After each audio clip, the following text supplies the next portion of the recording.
Las personas que componen el equipo de audio obviamente están encabezadas por el supervisor de audio, ¿no? El supervisor de audio, de hecho, muchas veces forma el equipo. A veces el equipo ya viene con parte de la producción, pero la mayoría de las veces él mismo ya tiene su equipo de trabajo.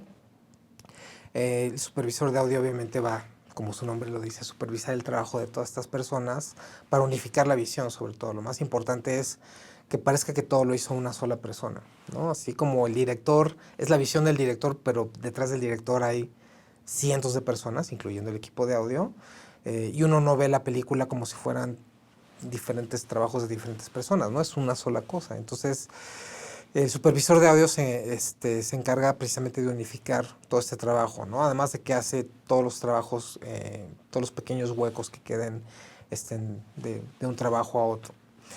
El siguiente sería el diseñador de audio, que es como... Ese término cada vez es muy raro, ¿no? Es un poco extraño.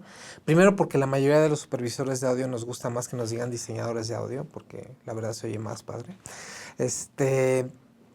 Y segundo, porque también se ha fundido mucho, ¿no? Con la tecnología nos permite que una sola persona haga muchos trabajos, ¿no? Entonces, el poder crear sonidos nuevos, además de supervisar toda la banda sonora, pues obviamente si se puede, pues es una satisfacción muy grande, ¿no? Entonces, no es raro que un supervisor de audio también tome el rol de diseñador de audio.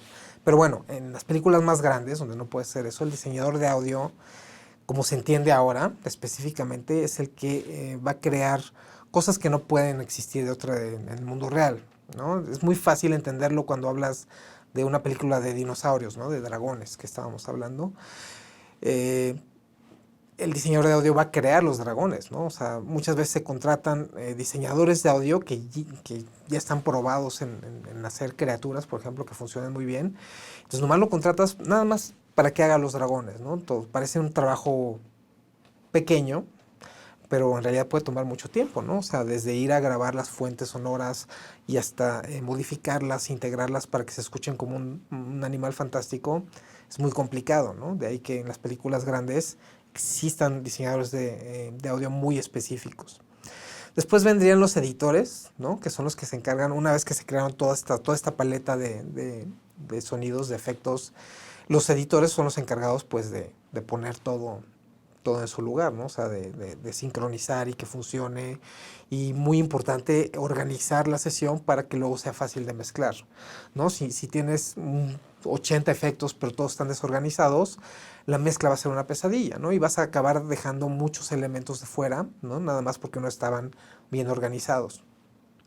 Entonces, los editores pues se encargan primero de sincronizar los efectos, segundo de pues organizarlos para la mezcla, ¿no? Que funcionen. El editor de diálogos entra dentro de los editores, ¿no? El editor de diálogos tal vez sea el editor más importante si establecemos que los diálogos es lo que mejor se tiene que escuchar en una película, ¿no? O sea, podemos tener un dragón increíble, pero si no escuchamos lo que dice el caballero, pues la película no va a servir de mucho, ¿no? Entonces los diálogos son muy importantes. Eh, Nadie sabe cómo escucha un dragón. Entonces, si tú inventas un dragón y suena bien, pues la gente se lo va a creer si lo hiciste bien. Todo el mundo sabe cómo se escucha la voz humana, ¿no? Entonces, si está algo tantito fuera de lugar, la gente lo va a notar, ¿no? Incluso los que no son expertos en audio, aunque en realidad todos somos expertos en escuchar eh, la voz humana, ¿no? Entonces, todo el mundo se va a dar cuenta si algo está raro en el diálogo, ¿no? Entonces, es un editor que lleva una carga de trabajo bastante particular, bastante grande también, y tiene que tener mucha habilidad, ¿no? Para lograr que funcionen los diálogos. Hay que recordar que los diálogos, hay partes de diálogo que se grabaron en el set, parte de los diálogos se tuvieron que volver a grabar en estudio porque no quedaron bien grabados en el set y se tienen que escuchar como si fuera un solo diálogo, ¿no? Entonces, el editor de diálogos tiene que hacer que todo esto funcione. Igual, organizar todo esto para que en la mezcla todavía se escuche todo más integrado. Quitar todos los ruidos que no funcionan.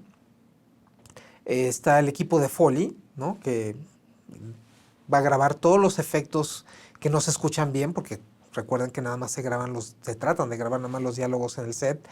Entonces todos los pasos, todos los movimientos, todo con lo que interactúan los personajes se tiene que volver a grabar y esto lo hacen los artistas de Foley, que son un equipo de gente muy particular dentro de la postproducción de audio. ¿Por qué? Porque lo hacen, lo actúan, lo vuelven a actuar, ¿no? Tienes un artista de Foley, ve la pantalla, ve la acción que realiza el personaje y esa acción la tiene que imitar, ¿no? Y no solo es imitar el movimiento, ¿no? Sino en un pequeño cuadro, que es donde el micrófono puede escuchar el sonido, ellos tienen que sonar igual de grandes que Schwarzenegger o Tom Cruise, ¿no? O igual de pequeños que un elfo o que un hobbit, ¿no?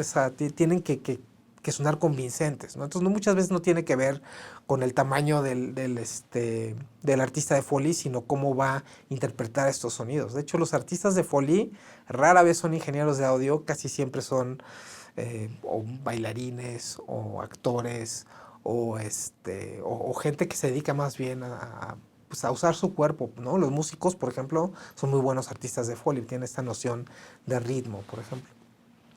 Dentro del equipo de Foley, pues obviamente también está quien los graba y quien edita los Foleys para organizarlos una vez más para la mezcla y para también ajustar pequeños fueras de sincronía que puede haber. Digo, es bastante difícil.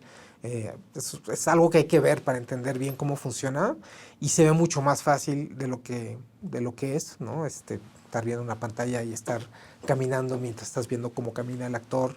Es algo que normalmente no hacemos en la vida real. Es una gran habilidad, ¿no? Están ya dijimos, el diseñador de audio, los editores, el supervisor de audio, los artistas de Foley, bueno, el equipo de Foley, el equipo de ADR, ¿no? Bueno, obviamente sí, perdón, desde antes, ¿no? De que empieza está el equipo que está en la producción, el que graba el diálogo, ¿no? Que es una parte fundamental, ¿no? Un diálogo bien grabado son horas, literalmente horas de trabajo que te ahorras en postproducción, ¿no? Y conforme se va acercando hacia el final la película, por lo menos en audio, las horas de trabajo cada vez se vuelven más caras, ¿no? Entonces, si te puedes ahorrar todo ese tiempo por un audio bien grabado, pues obviamente pues el productor va a estar feliz, ¿no? Que es una de las primeras personas que tienes que ver felices, y el director va a estar satisfecho, ¿no? Porque además el director siempre va a preferir que el diálogo sea el original, ¿no? El que él dirigió en el set, no tener que volverlo a dirigir después en una sesión de estudio, ¿no? Entonces el equipo de audio de grabación en el set, que casi siempre por lo menos está formado de dos personas, que es el que opera el boom, el que opera el micrófono